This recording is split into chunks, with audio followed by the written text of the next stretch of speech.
Olá, amigos e amigas que acompanham o canal do Luiz Ademar. Grande abraço a todos. Vamos falar da minha competição favorita. Terminou a terceira rodada da Série A2. E eu sempre falo da minha competição favorita pelo equilíbrio, né? Os 16 clubes, você vai falar que pelo menos uns 10, 12 tem tradição demais, chega, já subiram e tal. Mas se você for fazer uma análise bem precisa, os 16 têm chance. Os 16 têm chance. Uns um pouquinho mais, outros um pouquinho menos, mas é muito competitivo. Terceira rodada, não tem mais ninguém 100%. É, era só o 15 Piracicaba na segunda rodada, o 15 empatou com o Capivariano em Capivari e não tem mais 100%. É verdade que o 15 junto com o Primavera, os dois estão liderando com 7 pontos. Mas o equilíbrio. Veja o Taubaté, que não tinha 2 jogos, 2 derrotas, foi ganhar fora de casa do Santo André, que ficou em maus lençóis. Santo André tem 2 derrotas e um empate. Situação complicada do time do Gilson Kleina. Enfim, o Votuporanguense também, só um ponto em 3 jogos. Os times estão penando, a situação está ficando bem complicada e nós vamos já analisar agora não só os resultados, mas o sobe e desce da tabela. Os 8 primeiros colocados que garantem classificação, os 2 últimos. A partir dessa terceira rodada, já dá para a gente começar a fazer essa situação. Quem são, quais os 8 primeiros colocados, quais os 2 últimos, quem está no sobe e desce. A gente vai falar tudo isso, até porque são situações complicadas, hein? Situações complicadas dos times aí. Bom, primeiro eu vou falar do resultado, né? Juventus 3, Portuguesa Santista 1, Santo André 0, Taubaté 1, Primavera 2, Linense 1, de virada, hein? Rio Claro 0, São José 0, Capivariano 1, 15, Piracicaba 1, e aí ninguém mais é 100%, Ferroviária 3, Ituano 1, Votuporanguense 0, o Oeste 2 jogos, perdeu em casa a primeira e ganhou os 2 fora, olha que sensação. E o Grêmio Prudente que perdeu do São Bento, São Bento ganhou a primeira lá em Presidente Prudente, que jogão. Bom, vou falar de tudo isso. Antes de mais nada, convido vocês a fazerem a inscrição aqui no canal do Luiz Ademar. Ativem o sininho, hein? Rodadas e por rodada, você vai tendo da 2, da 3, a 4 começou. Vou gravar daqui a pouquinho a 4. Vai ter jogo hoje, São Paulo e Guarani, na 5 ou na 1. E aí a gente, na quinta-feira, faz com que na sexta-feira a gente grave os vídeos. Enfim, a gente vai contando a história de cada um, certo? Então vamos lá, vamos lá.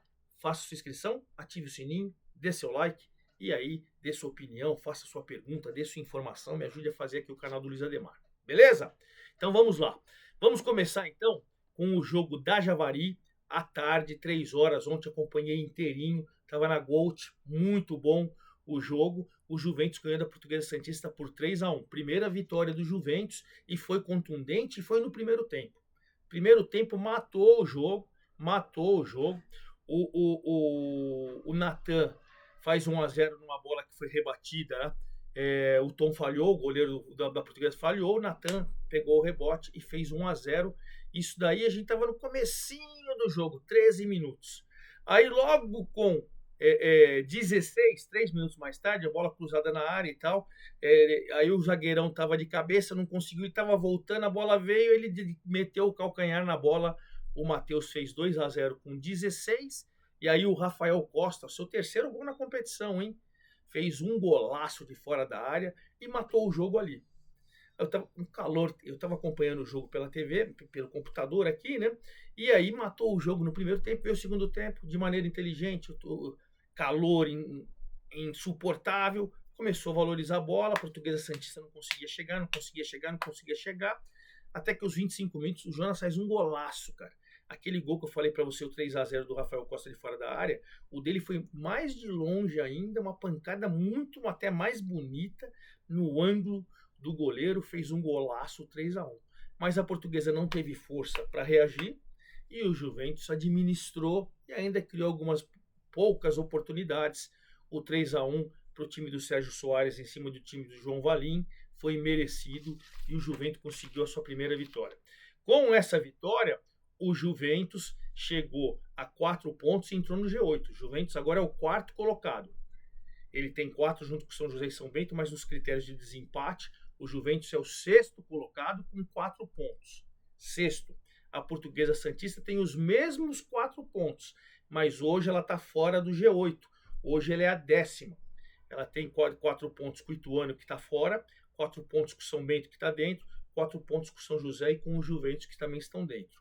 Então, nos critérios de desempate, a Portuguesa Santista com saldo -1, ela é hoje a 10ª colocada, está fora. Mas veja que Juventus e Portuguesa Santista têm o mesmo número de pontos. Olha o equilíbrio da competição. Então, por tudo isso que eu falo que eu adoro essa competição.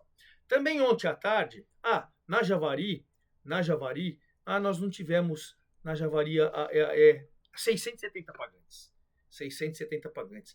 Aliás, com jogos à tarde, né, fica difícil os jogos terem mais de 1.000 pessoas. Muito difícil. 670 torcedores na Javari foi o público.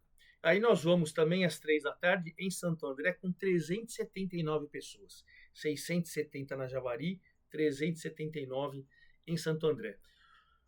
O Santo André, o Ramalhão, o estádio do Santo André, que sempre foi um estádio, para mim, muito gostoso de trabalhar, eu vejo agora um societão de segunda categoria, o Bruno José Daniel.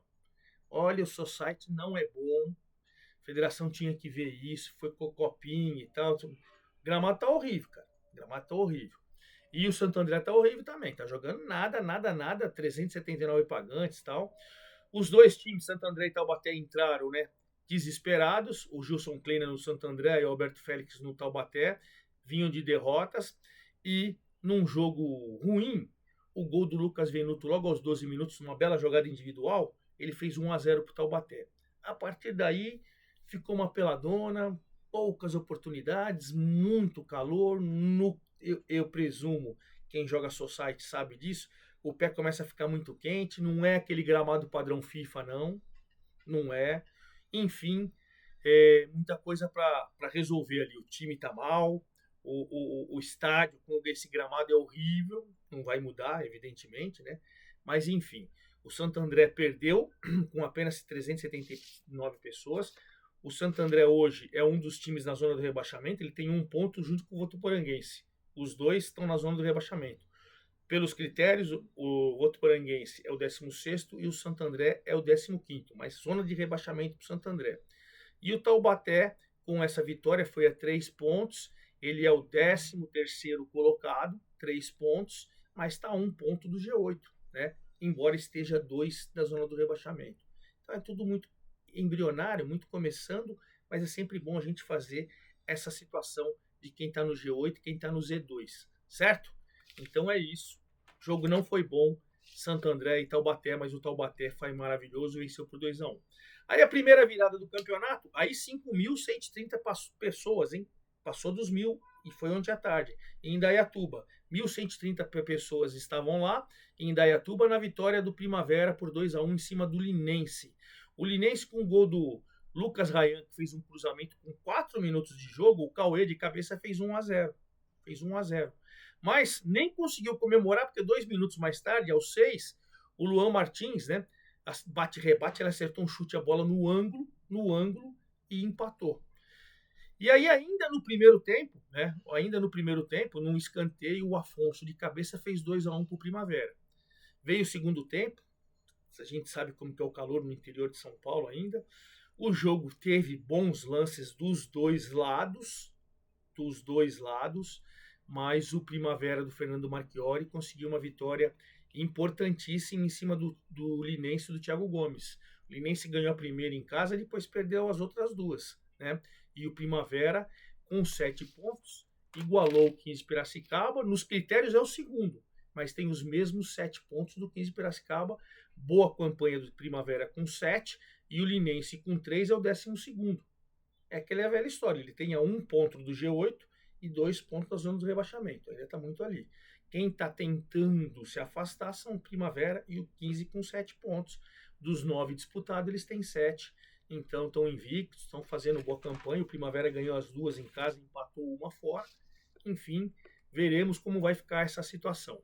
Aí nós vamos para outro jogo que foi fraco tecnicamente. 238 pagantes só em Rio Claro. O Rio Claro do André Gaspar empatou em 0-0 com o São José do Moacir Júnior. Analisando o jogo, com poucas chances de gol, muito calor e muito travado, a gente pode falar que o São José foi melhor ao longo da partida. Mas é um melhor que a gente tem que avaliar até que ponto esse melhor, porque foi 0-0, o ataque acabou não funcionando, e aí por tudo isso, o 0-0, claro, é bom para o São José que joga fora, mas para o Rio Claro, 3 jogos, 3 empates. O Rio Claro não venceu e não perdeu, está invicto, né?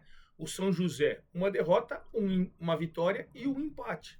Empate fora, não dá para reclamar, dá para reclamar do público, só 238 pessoas em Rio Claro. Bom, o Rio Claro com 3 jogos e 3 empates, ele é o 14º com 3 pontos. É verdade que está 1 ponto do G8, mas está 2 da zona do rebaixamento e não venceu, que é o critério, né? Primeiro que critério é o número de vitórias. Então essa é a situação. O São José, com um empate, ele está no G8. Hoje ele é o 7º colocado com 4 pontos. Pelos critérios, ele está dentro do G8 e pelo menos isso é o que importa. É o que importa, né? E aí ainda, esses acabaram os jogos da tarde, né? Juventus 3, Portuguesa Santista 1, Santo André 0, Taubaté 1, Primavera 2, Linense 1 e Rio Claro 0, São José 0. 7 horas da noite, Capivariani 15, o 15 entrou em campo defendendo 100%, 1.160 pessoas. Então, assim como 1.130 em Indaiatuba, essa foi a melhor presença de público, 1.160 dos jogos até agora. Vai ter jogos que teve mais, tá? Então, vamos lá. O 15 empatando deixou 100%. O 15 do Moisés Eggert abriu o placar, né? O goleiro fez pênalti no Salatiel. O Igor Bolt cobrou, fez seu segundo gol na competição. Aos 30 minutos fez 1-0.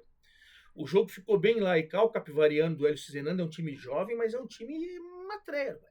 Corre muito, luta muito, batalha muito, batalha muito. Comecinho do segundo tempo, o Ravanelli cobrou uma falta, o Bruno Silva meteu a cabeça e empatou. O 15 saiu um pouco mais, aí o Capivariano sabe que o 15 tem um time, na teoria, mais forte, conseguiu marcar forte, conseguiu marcar mais atrás e explorava os contra-ataques e terminou 1-1. Bom para o 15, que continua na liderança, agora com o mesmo número de pontos do Primavera, mas ele em primeiro, Primavera em segundo. E o Capivariano é o 5º colocado com 5 pontos. Olha que grande campanha. Olha que grande campanha. Não perdeu ainda. 1 vitória e 2 empates. Grande campanha, 5º colocado, G8. Então, é o que basta. Está 2 do líder. Está 2 do líder 15. Então, a campanha do Capivariano é de começo de competição, é de aplaudir. 7 horas também em Araraquara, e a Ferroviária não teve dificuldade para bater o Ituano por 3-1. E o Neto Berola não fez gols. Ele que é o artilheiro com 4 gols, ele não fez gols. Então, finalmente, ele não marcou. Ele tinha marcado 4 gols em 2 jogos. Nessa ele não marcou. A Ferroviária com o Ronaldo, bola cruzada na área, goleiro sai, soca. Daí o Ronaldo deu uma puxetinha, fez um golaço. Com 5 minutos de jogo ele fez 1-0. Mas aos 19, numa cobrança de falta também, dentro da área do Canesim, o Matheus Mancini, o zagueirão, foi lá e empatou, deixou tudo igual, mas só fez aos 19 e aos 25 o Tylon, o atacante, fez 2-1 para a Ferroviária. Veio o segundo tempo, a Ferroviária começou em cima, o Ituano dos contra-ataques incomodava também, o jogo ficou equilibrado, mas o Juninho, que tinha perdido a posição do time titular, saiu do banco de reservas, fez um belo gol, meteu 3-1 e a Ferroviária ganhou para 736 pagantes em Araraquara. O Fernandinho foi expulso depois do Ituano e o Ituano perdeu e a Ferroviária venceu. A Ferroviária, com 6 pontos, tem 2 vitórias e 1 derrota. É a terceira colocada. Bem também. É isso que a gente espera da Ferroviária. Bem também, 6 pontos. Com a derrota, o Ituano tem os mesmos 4 de Juventus, São José e São Bento, que estão no G8, mas ele é o 9º colocado pelos critérios. Hoje o Ituano está fora, tá? Só para a gente ir analisando jogo a jogo. Aí às 19h30 em Votuporanguense campeão da 3, que decepção, hein, Rogério Corrêa? Decepção total, né? 1.565 pagantes, 1.565 pagantes, a segunda melhor renda, porque a primeira foi em Presidente Prudente, eu vou falar para vocês. O torcedor ficou decepcionado e preocupado com o Lanterna Votuporanguense, né? Um jogo equilibrado, mas fraco tecnicamente. No segundo tempo, o Henry fez 2-0 aos 22 e o Flávio Henrique, o Tite cruzou. Esse Tite é centroavante, mas inteligente pra caramba. Ele sai e mete o companheiro na cara do gol. Ele meteu o Henry fez 1-0. Depois o Henry colocou o Flávio Henrique fez 2-0. 22 e 32 do segundo tempo, matou o jogo. O Votuporanguense decepcionou, a torcida vaiou com razão. Né? O Votuporanguense é o lanterna do Rogério Correia, o campeão da 3 é o lanterna da 2, com 1 ponto apenas. E o Oeste, com essas 2 vitórias, cara, é o quarto colocado com 6 pontos.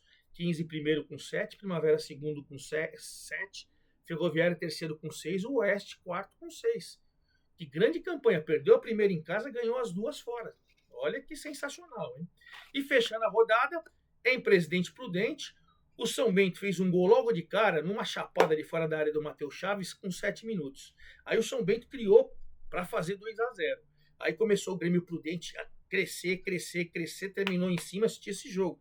Terminou em cima, terminou 1-0. Veio o segundo tempo, São Bento recuou para jogar nos contra-ataques e aí faltou força ofensiva, faltou ser um time mais efetivo, né? Porque criou, embora nos contra-ataques o São Bento incomodou, mas o São Bento conseguiu uma vitória, 2.900 torcedores, a melhor presença de público. Torcedor de Presidente Prudente conhece muito bem essa cidade, eles adoram, amam futebol. E o Grêmio Prudente decepcionou e perdeu para o São Bento, que ganhou a primeira fora com um adversário difícil, hein? O Grêmio Prudente ganhou a primeira em casa e depois perdeu as 2. Né? Hoje, o Grêmio Prudente é o 11º colocado com 3 pontos, fora do G8, 1 ponto atrás, né? E aí, essa vitória do São Bento, o São Bento chegou a 4 e entrou na 8ª colocação. Mesmo vencendo a primeira, agora na terceira rodada, ele entrou no G8 com 4 pontos. E o torcedor que vaiou na última partida certamente aplaudiu. Dos artilheiros, o Neto Berola não marcou, continua artilheiro isolado com 4 gols. O Caio Mancha do Grêmio Prudente não marcou, tem 3 gols. O Rafael Costa, sim, do Juventus, marcou e tem 3 gols também. Então, Neto Berola do Ituano, 4. 3 gols Caio Mancha, 3 gols Rafael Costa do Juventus, Caio Mancha do Grêmio Prudente. Certo? Vamos finalizar então a rodada com agora a rodada do final de semana, a 4ª rodada. Sábado, 3 da tarde, Capivariana e Ferroviária em Capivari. 3 da tarde, Taubaté e Votuporanguense em Taubaté. 3 da tarde de sábado, São José e Primavera. Esses são os 3 jogos das 3 horas do próximo sábado, dia 25, feriado aqui em São Paulo, aniversário da cidade de São Paulo. 16 horas em Itu, Ituano e Juventus. Em Piracicaba, 15 Piracicaba e Grêmio Prudente. Aí no domingo temos 3 jogos às 10 da manhã. Portuguesa Santista e Santo André, Linense, Rio Claro e Oeste São Bento. Essa é a 4ª rodada e, claro, no domingão ainda eu venho contando tudo da 4ª rodada, já que da terceira a gente falou por aqui. Um abraço, fiquem com Deus, até a próxima.